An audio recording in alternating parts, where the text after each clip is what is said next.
Hello and welcome. My name is Dr. Raj Persaud. I'm a consultant psychiatrist based in Harley Street in London, and I'm delighted to be joined today by Clare Mackay, who is speaking to us live from Canada. Clare has a very interesting story to tell us, and she got admitted to the alcohol rehab unit that we've mentioned before on this program. I'm going to talk in a bit more detail about that. But Clare got into a bit of trouble with abusing alcohol. But before we get into that side of the story, Clare, tell us a bit about yourself. Tell us a bit about your childhood, where you were brought up, and where you went to school. Tell us a bit about what your childhood was like, what your family life was like. Well, I'm originally from England. My parents emigrated to Canada when I was 2, and we were the only ones here. So my little small family unit of 4 was sort of all that we had. I had lots of cousins and aunts and uncles in England, but we were sort of in the middle of Winnipeg, Canada, which is right in the middle of Canada, very isolated. But it's a great place to grow up. It's a wonderful place. I had a really great family life, probably up until I was about 12, and my parents split up when I was 12. And there was a lot of emotional turmoil in my life, probably most throughout my teens. Lots of issues with my parents as they were splitting up. It wasn't an amicable split, and it wasn't an easy split. And my sister and I, my mom fell apart, and my sister and I really had to grow up very quickly and take on a lot of responsibilities that, 15, 16-year-olds generally don't take on. So my mom did get help. We have, good relationships now, but it was a tumultuous sort of teenage years. But this is a great place to grow up. Lots of friends, great school life. I'm an overachiever by birth, I think. And so, straight A student, looking forward to university, looking forward to, moving on with life. So a lot of people in the therapy world tend to want to go back to the past and discuss people's childhood. And, there's a kind of like, it comes in waves of fashion. That's not so fashionable maybe today, but it was very fashionable before. And it's still very fashionable in some parts of the therapy world. Now, you've just described a childhood that was tumultuous, perhaps, or stressful. Do you think that was relevant in terms of what comes next, in terms of your adult life and the problems you then encountered? I do, maybe not in that exact way. My parents, struggled financially when we were growing up, came to Canada with nothing, like lots of immigrants as they leave their countries of origin. Dad had a hard time keeping a job, which had a lot more to do with him than the job market. But I went to a private high school. Private schools here, I went to a private all-girls school, but I'd gone to public school up until then. And we lived, a pretty simple life. And so I was thrust into this world of lots of people with lots of money. And it made me really socially anxious.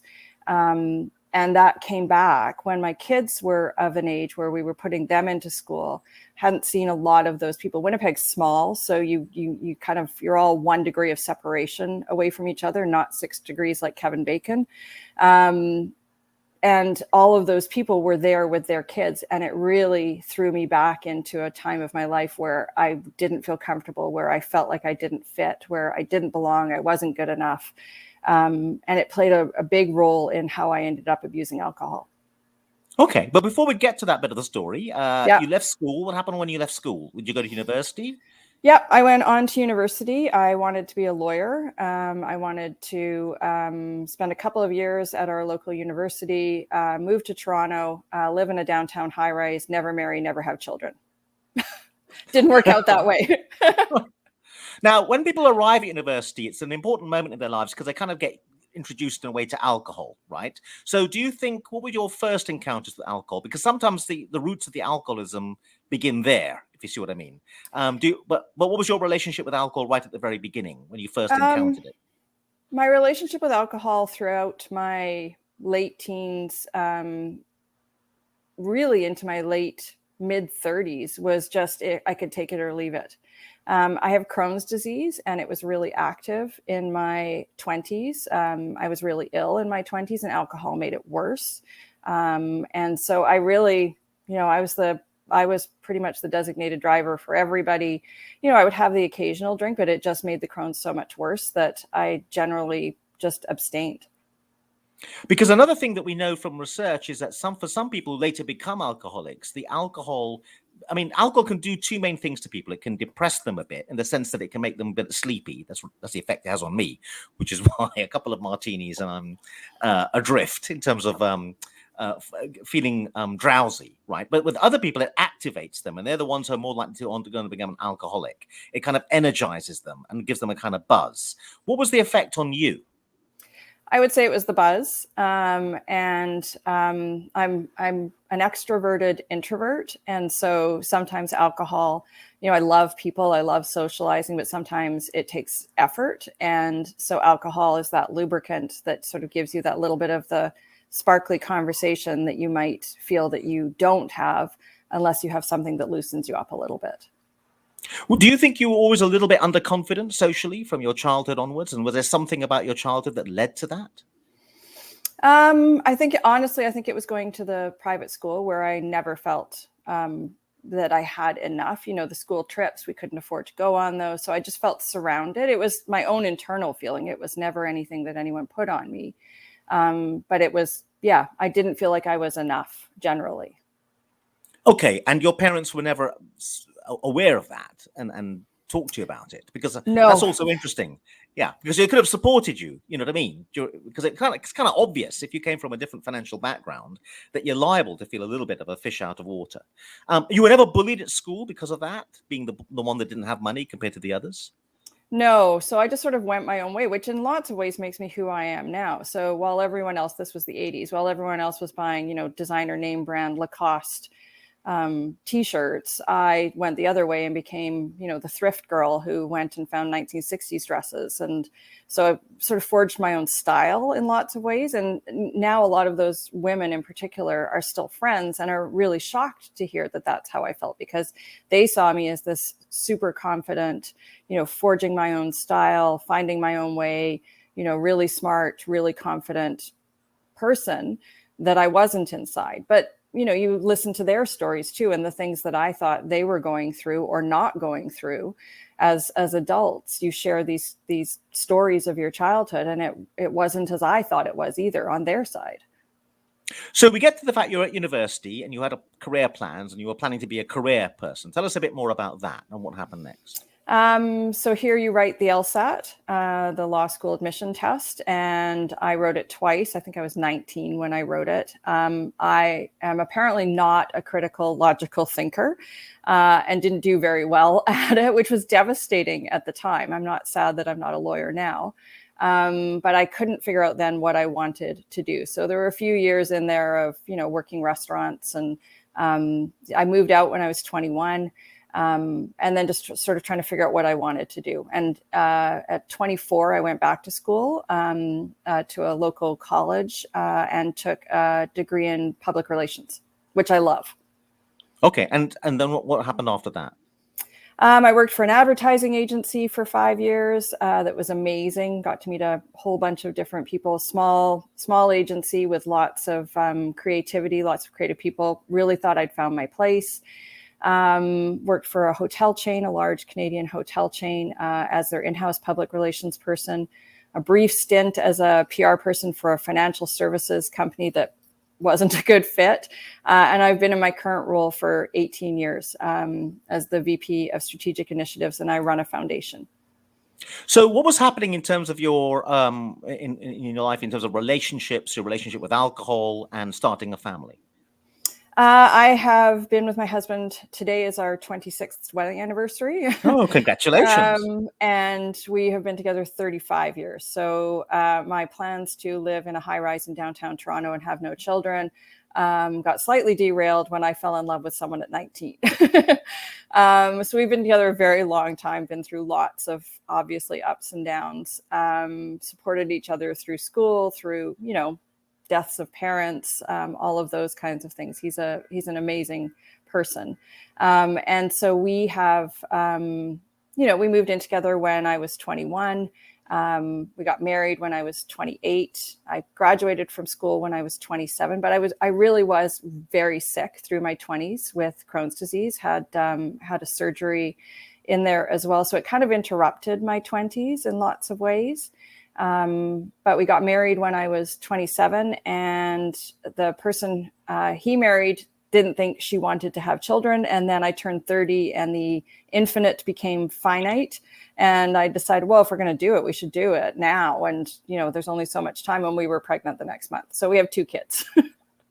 Right. So how did the problems with alcohol begin?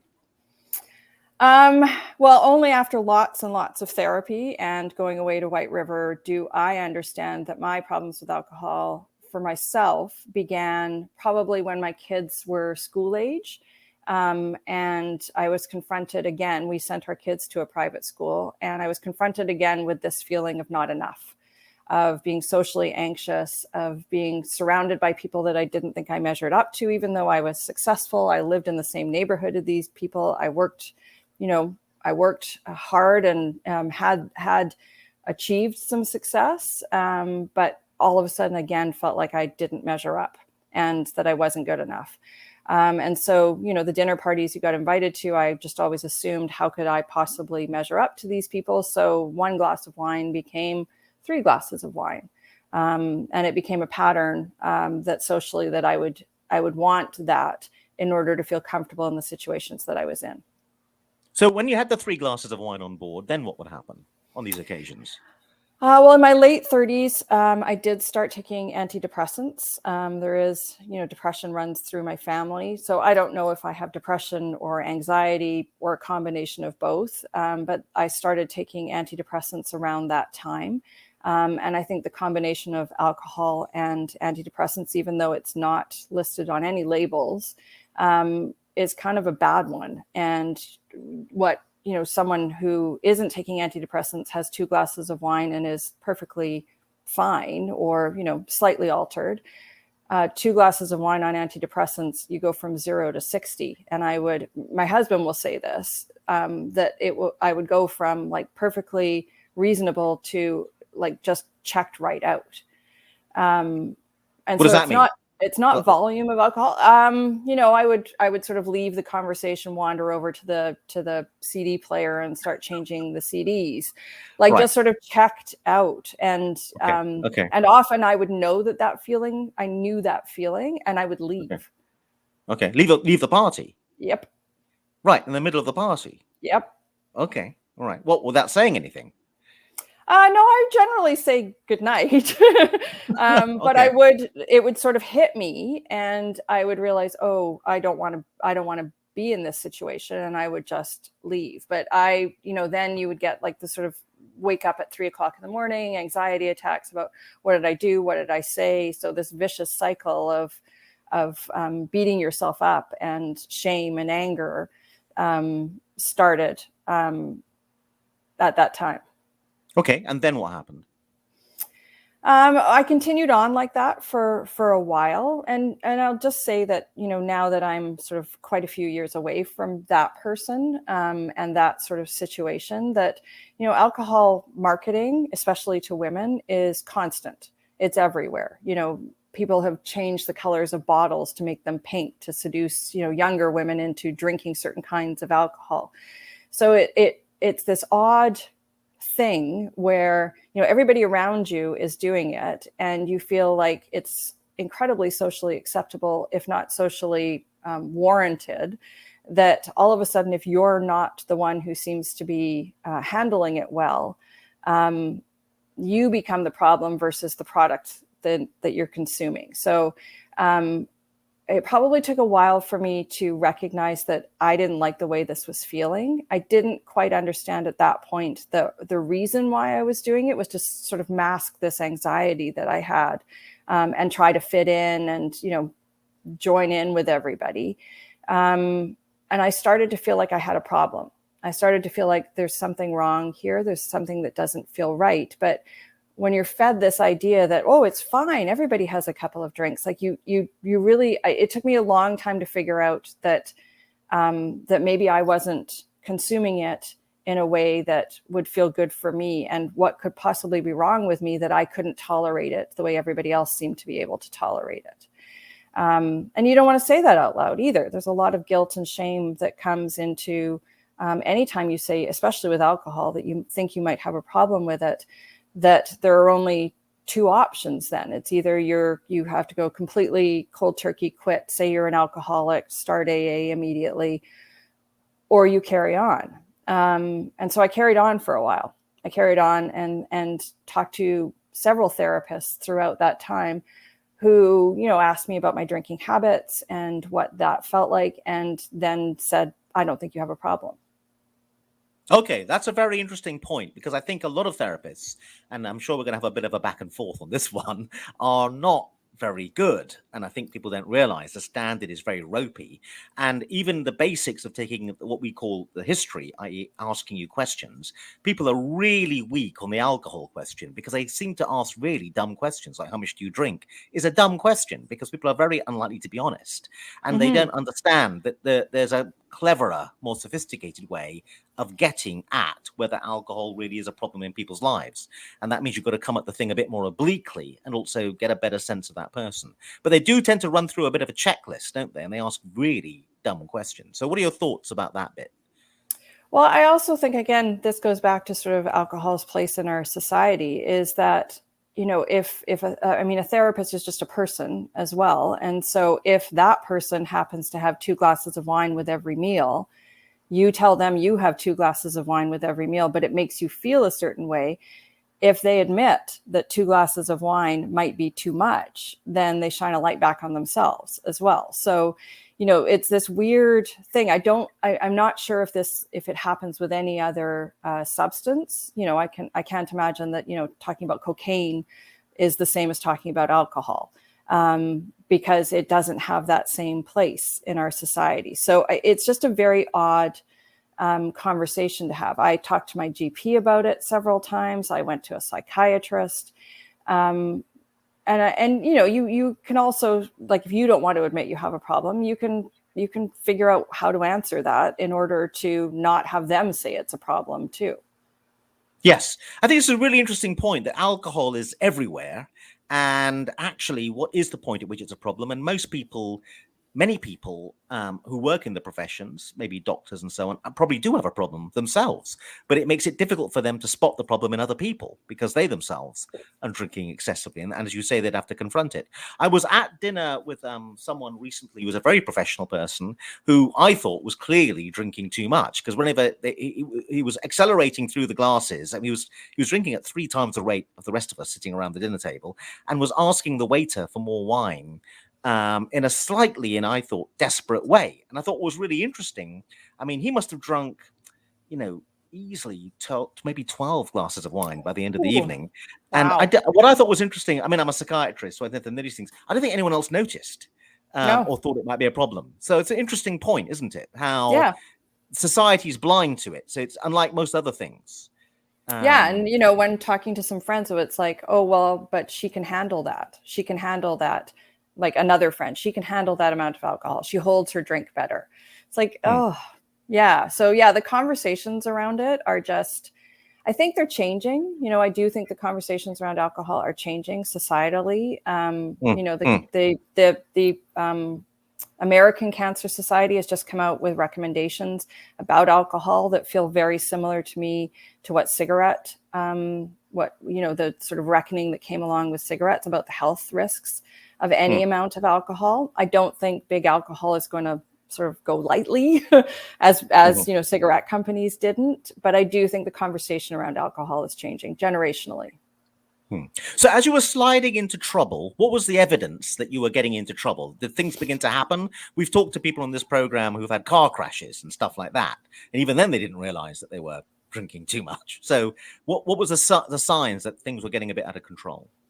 There were a couple of those kind of close calls. I drove home once and banged into a pole, came home. My husband thought I had killed somebody because I was so distraught about it. Was just, I had drunk too much. That only ever happened once. But it was terrifying. It was terrifying for him. It was terrifying for me. It was terrifying for our kids, which is, where I hold the most guilt is the effect that period of my life has had on the kids, and the conversations that we've had about that since, because they were in their early teens at that point. And then I was under a lot of pressure at work. I have a job that I absolutely adore, but that can be quite stressful. It's really creative. I get a lot of responsibility. I get a lot of kudos for it. But I'd gone through a particularly stressful time, and we had an opening for something that I'd been working on for a long time, and I got drunk at it. And our CEO had to sit me down and say, hey, not cool. You got drunk at that thing. Board members noticed, and I was mortified. And so I had really held it. It was my private life at that point where I was kind of coming apart at the seams, but it wasn't my work life. And when it crossed over into my work life, I thought, oh, I really have to do something about this. There are things I'm going to lose now. And I was worried about, my marriage, my kids, and my job all at the same time. And so, there's this traditional rock bottom idea where, you have to lose everything. I hope people really don't wait to get there.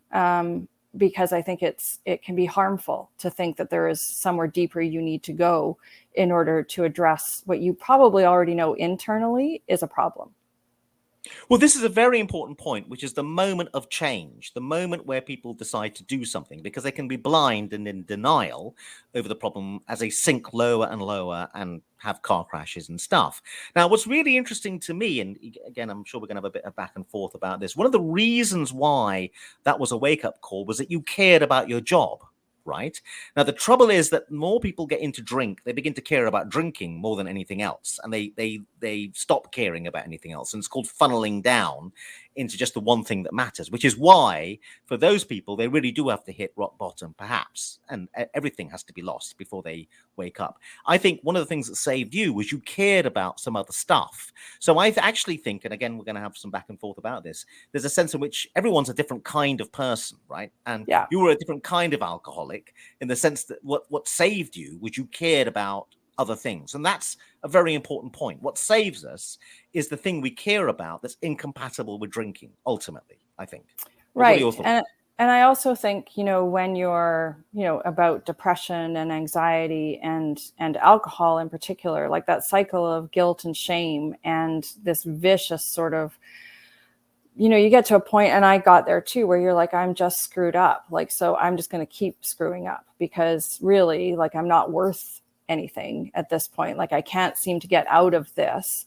And it feels like there are moments where like the light shines through and you think, okay, I am worthy of doing something about this. But you have to be willing to seize those moments, I think, because the guilt, shame, vicious cycle of I'm just a screw up really takes you down. And alcohol has an effect on your brain, like it swells your brain. And then, as you're coming off that high, whatever that high is, the momentary high, the craving kicks back in. It's a scientific thing. It's not you're weak, you're, morally, you're a moral reprobate or anything like that. It's a scientific craving, just like a sugar craving. And so to kick it, you have to catch that moment where all of those things line up. And that's challenging for anybody. What was happening now about getting treatment, and what was happening about the people around you trying to speak to you about the drinking? Well, I had recognized that I had a problem with alcohol, that it wasn't playing a good part in my life. Several years before that, I'd spent a year completely abstinent. I had gone to AA, which I didn't love. And at the end of that, thought, okay, well, I've done my stint. There are all these dry January, sober October sort of things. Did my stint, patted myself on the back and thought, okay, well, I'm fine now. And then you go back in and it starts over again. I hadn't addressed any of the things that were underlying it. So I'd spent a year abstinent, and then stints throughout the following years were a month at a time here and there, never really fully committing to it, doing it more for others than for myself, and never really looking underneath. And then sort of after those incidents, I started to recognize that, my life felt too much for me. And I started to look for treatment options that were a longer stay, and actually looked for one in my own community. They're challenging to find. They're expensive and they're challenging to find. And it's almost under a shroud of secrecy that, people start looking for these things, and there are not enough beds. So I think once I'd made the decision to go and do something, I knew that I needed to step out of my life for a while. I knew I needed to be away from all of the things that got me there, and wanted to find a way back. So let's talk a little bit about the quality of therapy you had before you ended up at White River Manor. So let's talk a bit about that. And also, you mentioned something about AA. Now, we enter some controversial territory here, because AA is quite a divisive thing in this field. A lot of people think it's the only thing that works, but you have a negative view of AA. Tell us a bit about that. Well, and I agree that whatever works for somebody is what works for somebody. So I would never say to somebody, what works for me works for somebody else. I'm one person, and, my path is different than everybody else's. But AA for me felt really oppressive, and I didn't like the idea of anonymity either. I really want to recover out loud, because I think in anonymity is when people other themselves and label themselves, and I didn't like that idea. I also didn't like the sort of the religious component, not even so much that it was religious, just that it felt really stuck, that it was something created by a couple of guys 100 plus years ago, and that it had never changed. So it just felt too rigid for me. And you sometimes also don't see yourself in those rooms unless you find a good group and one that really gels with you. You don't see yourself, and so you don't think you belong there either. So I just found for me that it felt too mired in guilt and shame. So for people who don't know anything about AA, tell us what happens at an AA meeting. Talk us through what happens. Generally, you go into the rooms, you stand up and go around a room, and you introduce yourself with your name and a label that you're an alcoholic, for whatever you happen to be there, or if you're an alcoholic and a drug addict. And I didn't like labeling myself as anything. I still don't. And then you work through a series of steps that sort of take you to, if you work through all of them, you're going to be on a good path. And I think there's some validity in working through these steps, recognizing kind of why you got there. It's a little bit of sort of self-therapy in lots of ways. And, I don't know if you've ever watched Seinfeld, but step 4 feels like the airing of the grievances at Festivus.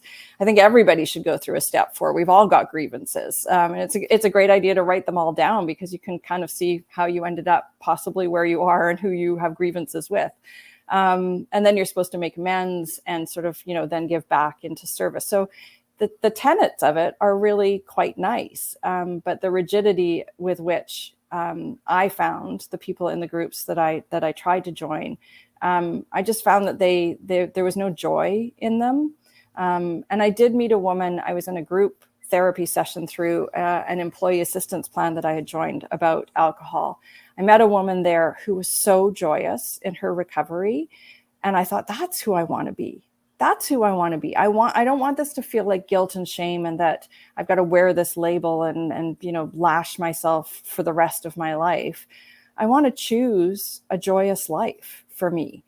And so, no disrespect to those who find that there and find comfort in the repetition of it. It just didn't work for me. But this is a very important point, because I think there's a group of people who are desperate and a bit lost, and they are advised to go to AA. Then they find it doesn't really work for them, or they really don't like it. And then they get really, really desperate because they think, oh God, there's no hope for me, because I can't make this work. And there's a very important point here, which is each person's got to find their own way to recovery, and there's more than one route to recovery. But people are a little bit adamant in the field that AA is the only way to go. What are your thoughts about that?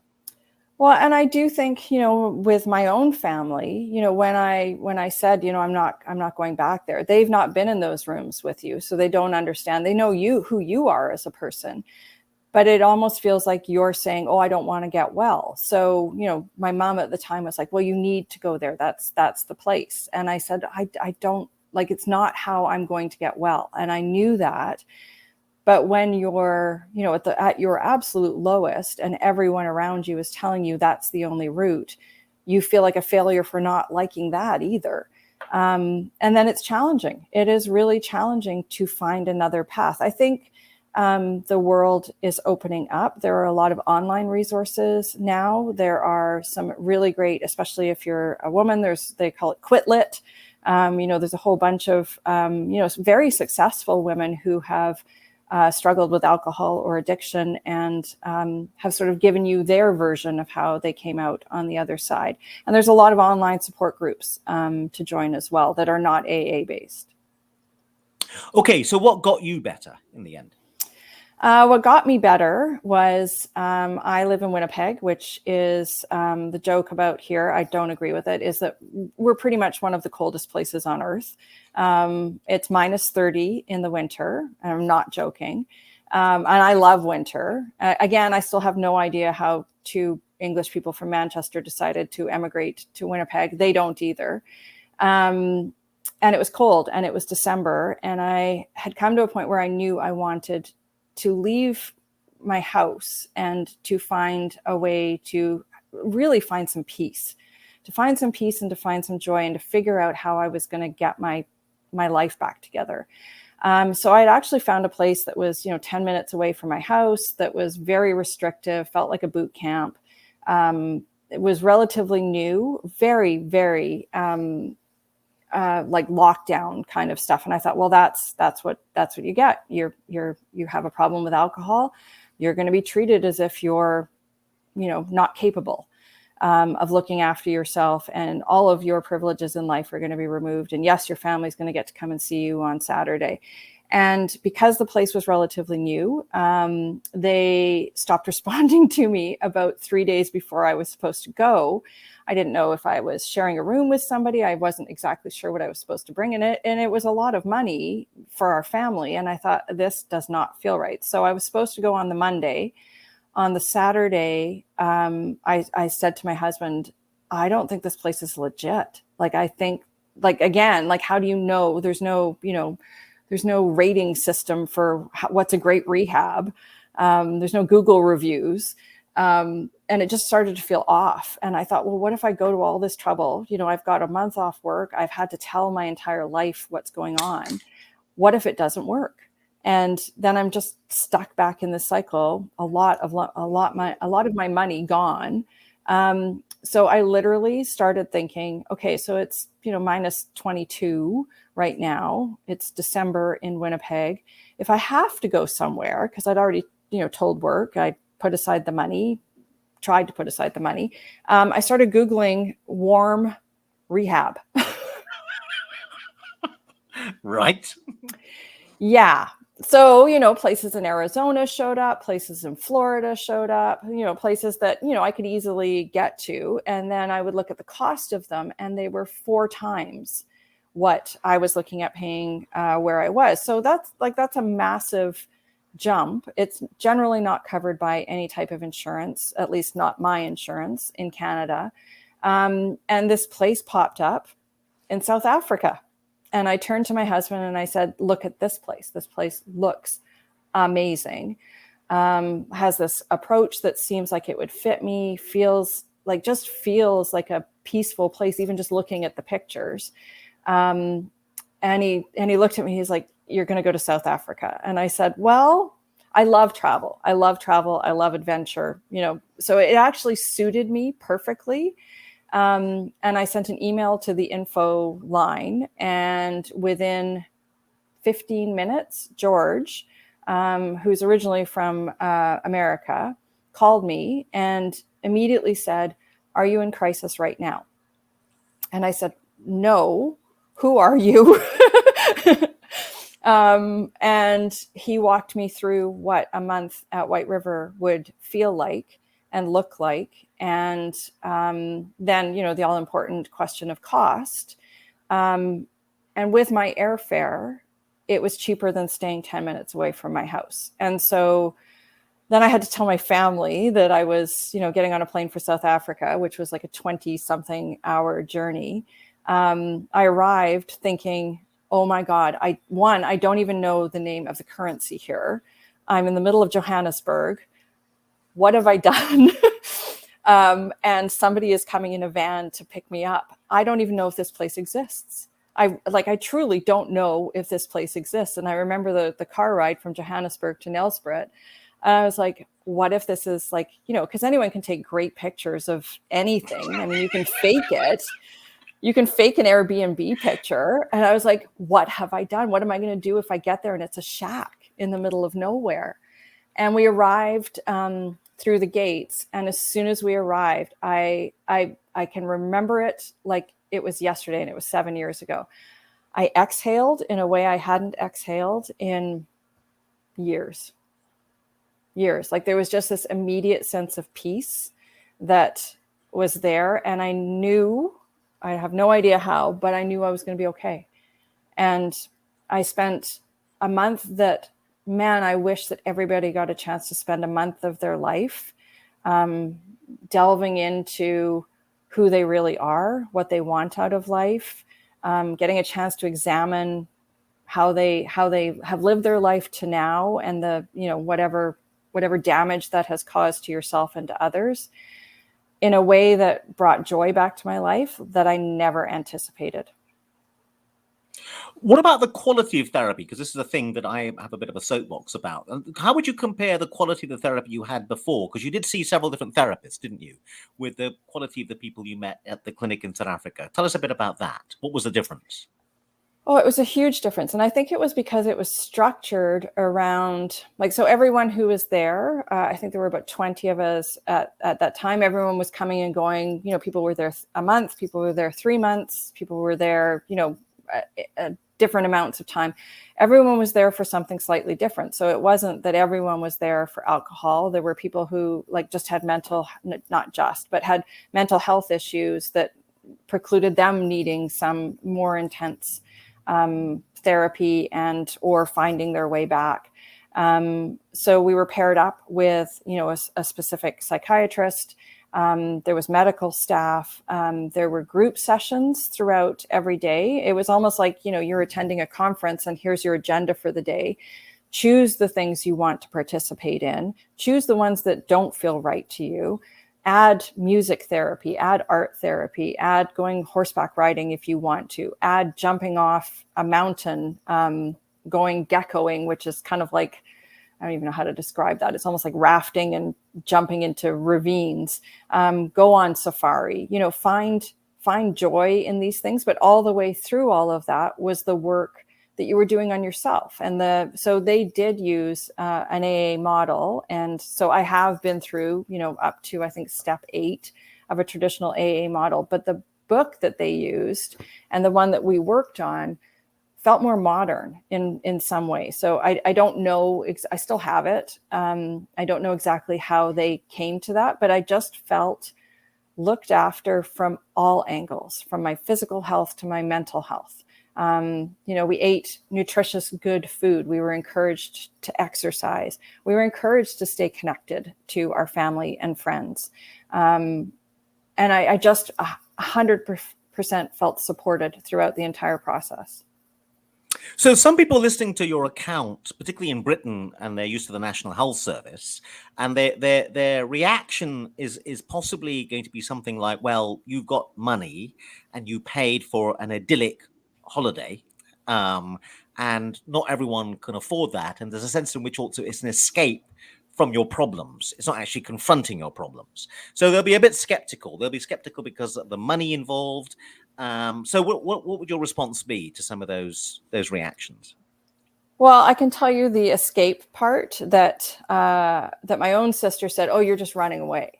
You're just doing, what you generally do, which is run away and, go find an adventure. And for everybody, that's not going to be the answer. That 100% is, again, just one person's experience. I felt lucky to have found White River.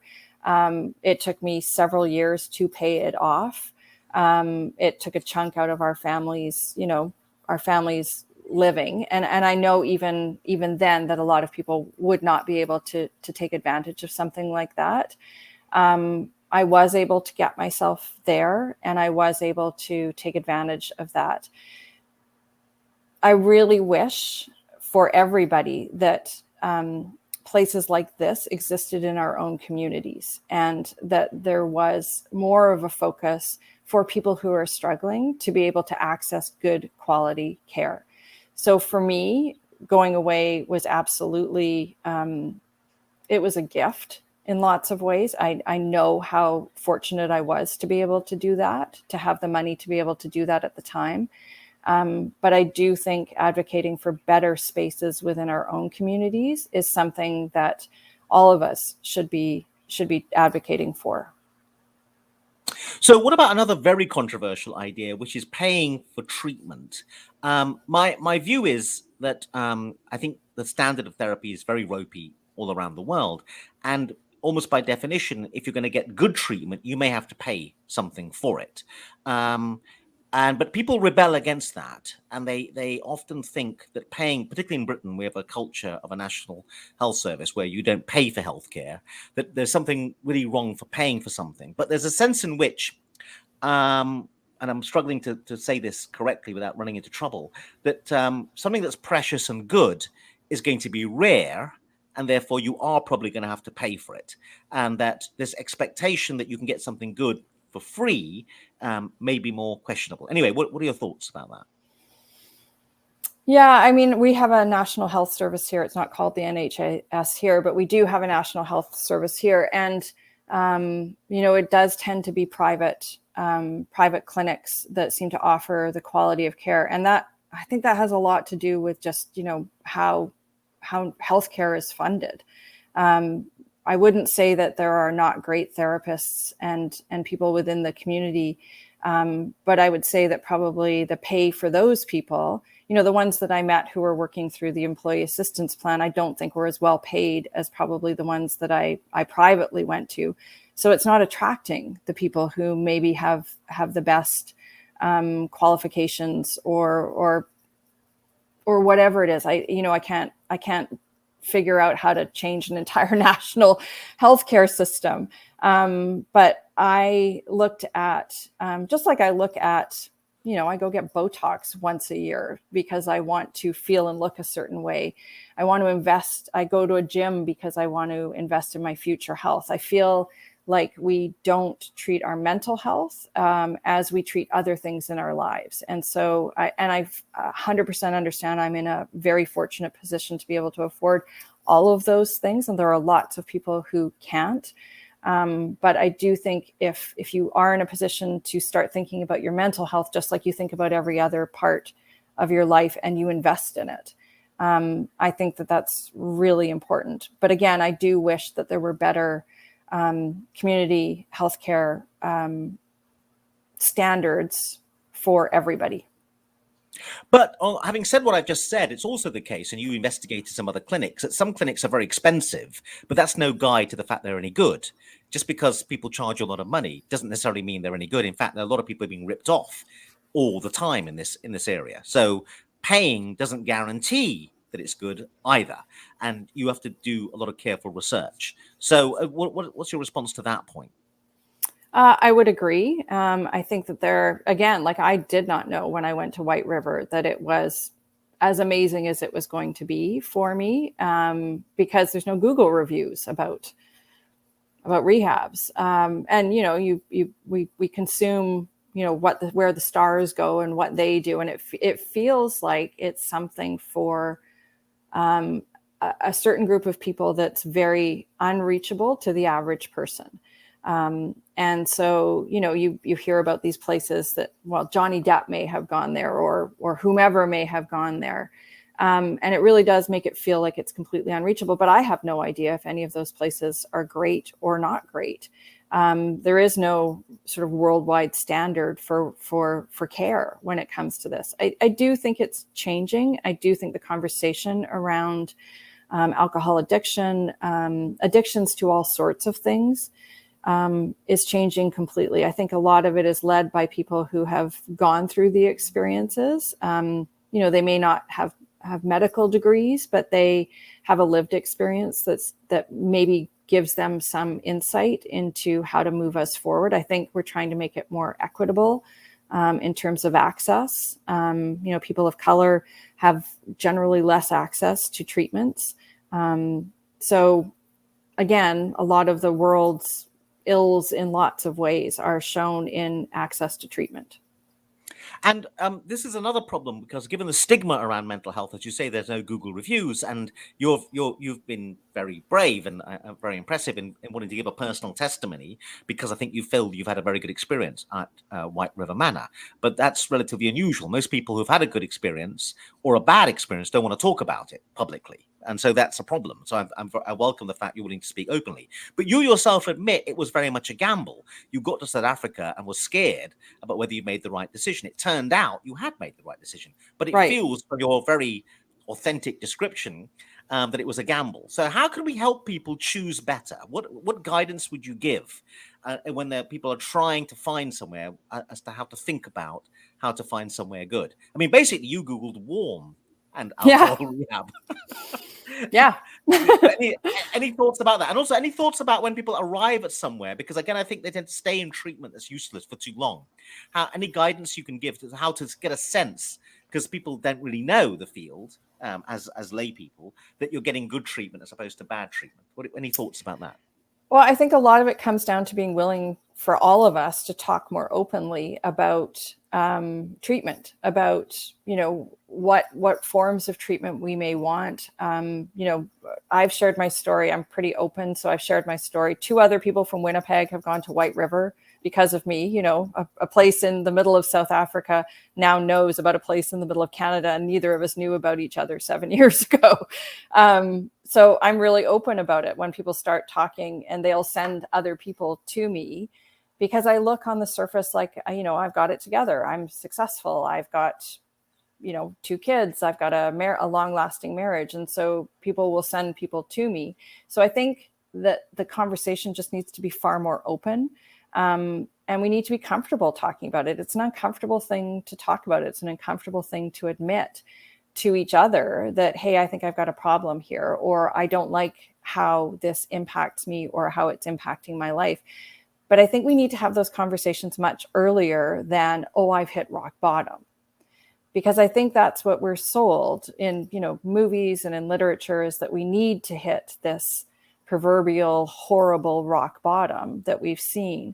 I think when we start questioning our relationship with alcohol is when we should start talking about it, or with whatever substance. It may be online gambling. It may be, social media. It could be shopping. It could be whatever. But I think we just need to start talking about it more, because all of us can't collectively just keep shooting in the dark and hoping for the best. I think there needs to be some light shone on the fact that there are options, whether they're online options, whether they're community resources, whether they involve getting on a plane and going to South Africa. Now, what about the fact your boss sat you down and said you got drunk at that event last night? That wasn't cool. That was a very, very uncomfortable experience. What happened in terms of your relationship with your boss when you sought treatment? Did you tell him or her that you were seeking treatment? Were you able, because that's another tricky one, isn't it? We tend to hide things from our boss. What happened in terms of conversation with your boss about treatment? We'd have to know who my boss was at the time. The CEO was a complete cowboy, empathy, human interactions, not his specialty. So when I told him that I needed a month, I've got issues here, and I really want to go and address them. So please keep my job, please keep paying me, and I'll be back. And his response was, we've got shit to do, go get well. Oh, very supportive. I know. Yeah, that's about as supportive as it got. The re-entry was really tough. The re-entry was really, really tough. You've got an entire organization, a small organization, but an entire organization that is very confused then about how to handle you when you come back into their world. Don't want to talk about it. Does she want to talk about it? Does she not want to talk about it? How do we handle her? How do we not talk about alcohol? How do we, the re-entry was a lot tougher than the exit. Okay. And what happened in the re-entry? People were very uncomfortable around me. And I think, if I were the employer now and someone had left, for whatever reason on a short-term disability, had treatment for cancer, whatever, I think, a warm welcome back, maybe conversation. But I just felt like it was like this taboo topic that nobody wanted to talk about, even if I tried to talk about it, because it is such a shameful thing that people just didn't want to engage with it. It's like, Claire was just gone for a month, going off dealing with whatever, but we can't talk about it. Oh, and the irony was, like, one of the great success that I had, that basically sort of tipped me over the edge, was we opened a bar within our tourist destination. So I opened a bar and ended up in rehab. Right. Okay. Now, you have been through treatment. You've been through a lot, but you still drink occasionally. Isn't that right?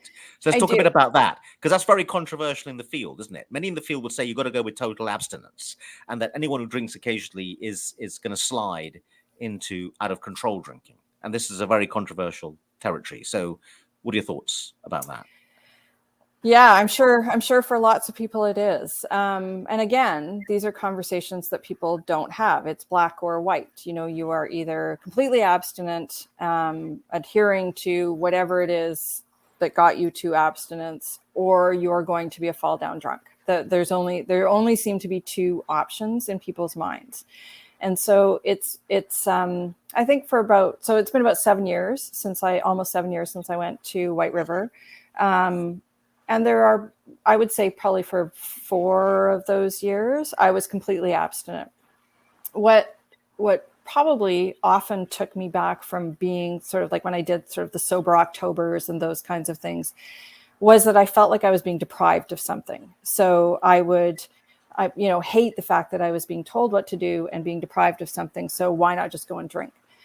So sort of understanding what that felt like and trying then to determine what that looked like to me, I sort of waded back in occasionally. And I don't drink the same things that I used to drink. I know that rosé is a completely slippery slope for me because I drink fast. I drink everything fast, even if it's Diet Pepsi or water. So I tried some low alcohol ciders. I tried all of the non-alcoholic things. And so now occasionally I'll have a cider and sometimes 2. And when we're in Mexico, I'll have a margarita. If I go somewhere where it's, pisco sours are it, I'll have a pisco sour. But I'm very mindful of it. And I have really specific boundaries for myself around it. And I am not advocating it for anybody else. It is challenging to my own family sometimes. And I've done a lot of reading on alcohol and what it does to your brain. And so now in lots of ways, I choose not to, because I understand sort of the pattern that can repeat itself as well. One of the reasons why what you're saying is very controversial is some people would say that your husband and people close to you have been traumatized by your drinking before, and therefore the minute you start having I'll just have one pisco sour, they're getting flashbacks and they're under a lot of stress. So some people would say, and excuse me for being very tough on you here, but you still need to push back, that you're inflicting a kind of trauma on them by just having the one drink. It's not just one drink. For them it's, oh my God. And obviously when you just have the one drink and then the evening's over and you haven't got drunk or anything, they can be relieved, but you're putting them under stress for a period of time. That's what some people would say. What's your response to that? Yeah, I agree. And so I'm working through that with them right now, actually. I have, my kids are 22 and 20 and still at home. The pandemic has sort of, stunted everybody's flight into the rest of their lives. And so they're still at home. So we have lots of conversations. We actually started some family therapy a little while ago because we were doing some stuff at work where we were doing DISC training, where you get to sort of figure out how to work with all of your coworkers, who likes praise in a certain way, how is someone else going to react to conflict? And I realized I'm living with 3 people. How am I getting along with them? Like, how am I moving through that part of my life? And so we started some family therapy where we can actually start to have some of those conversations. So we've done group therapy where it was all 4 of us. I'm doing some therapy with each of my kids. They did go through some therapy when I came back from White River, just to sort of like try and process some of those feelings and thoughts that they were having at the time. But I want to ensure that we can have a really good conversation. And I think if in the end it is that much of a trigger for them and I do inflict that upon them, then I just won't. Because their trajectory and their health is really important to me. But I at least want to have those conversations. And knowing that I was doing this today, I was talking to my youngest last night when she came home from work and sort of telling her, that, this may come up, this idea. And I know it's something that we're going to continue to work through. I want them to have healthy relationships and understanding of alcohol, or, marijuana is legal in Canada, completely legal across the country. So one of my kids will drink and one of my kids really likes pot. So what are those conversations? Why are you utilizing those substances? How is it impacting your life? Are you using them to escape? We have really deep conversations about that in our house. Now the AA model, and you know more about it than I do, I believe will run along the lines that the alcoholic is powerless in the face of alcohol, and that's why they should steer clear of it. In other words, the delusion at the heart of the alcoholic is that I can control this thing. And one of the central tenets of AA is that you're powerless in the face of alcohol. Clearly you take issue with one of those tenets, if I've described the tenet correctly. Yeah, I think you've described it correctly. I go back to the idea that there are normal drinkers and problem drinkers. And I think if any of us are using alcohol, anyone who is using it you're not using it because you're not using it because you like the taste. I mean, there are complete alternatives that taste exactly the same, but do not give you that effect. Like there are now gins on the market that are 0.5 that taste exactly like a Tanqueray. You're not going to drink those because you will also then say to me, but I don't have a problem. So there's this weird, and I don't think it exists with anything else. There's this weird thing with alcohol that you're either a problem or you can tolerate this really carcinogenic substance, and that there's no in between. So I do take issue with not having free choice. I am not actively, addicted to alcohol currently, and don't think I ever will be again. I have a really healthy fear of it, but occasionally like the feeling that a cider gives me. That's very interesting. You have a fear of it. So it's very interesting, that relationship. In other words, you're not relaxed, but you're vigilant. You're aware of the problem. I wouldn't say that I'm vigilant. So I was a smoker for 15 years. I have occasionally had a cigarette over the course of the last 20 years. I quit 20 years ago. Didn't really like it, and also recognize that, I remember the first time I had a cigarette, I didn't really like it. If I kept smoking, I probably would grow to like it again because you do. Addictive substances, you can become addicted, and it's not a moral failing. It's not that I am different than anybody else. They're not designed, but they are created in a way that, you will become addicted to them. Alcohol to me is the same thing. It isn't that I am weaker than the next person. So it's not a healthy fear of myself and alcohol. It's a healthy skepticism about alcohol in general. So you said that the therapy, one of the things it did was it helped you come to terms with things in your past, or deeper things, right? It wasn't just that you have a problem drinking. There was a reason you had a problem drinking. And you talked a little bit about this, going to the private school, your children going to the private school and hanging out with the people who could afford the private school.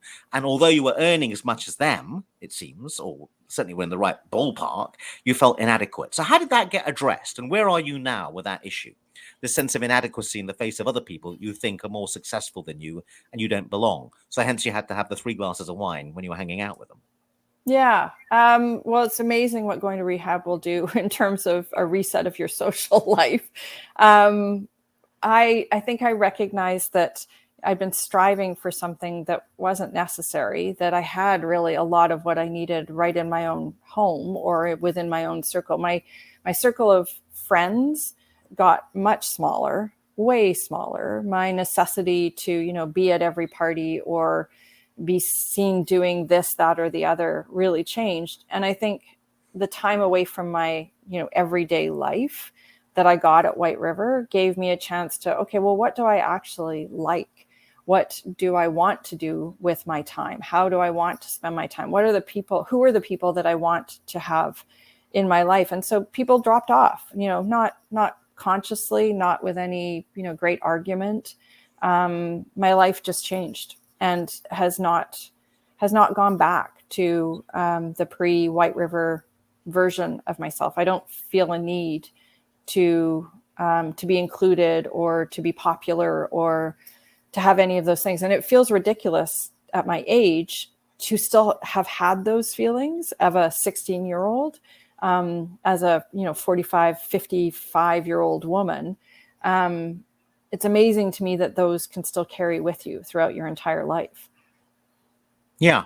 So we're running out of time, Claire. You've given us a fantastic interview. One final question. I'm going to put you a little bit on the spot. It's an unfair question right at the end, given we're running out of time. Many people listening to this will be in crisis and feeling hopeless and despairing. I mean, I think yours is a very inspiring story. What can you say in the few seconds we got left to help people understand that recovery is possible, no matter how desperate a situation they might be in?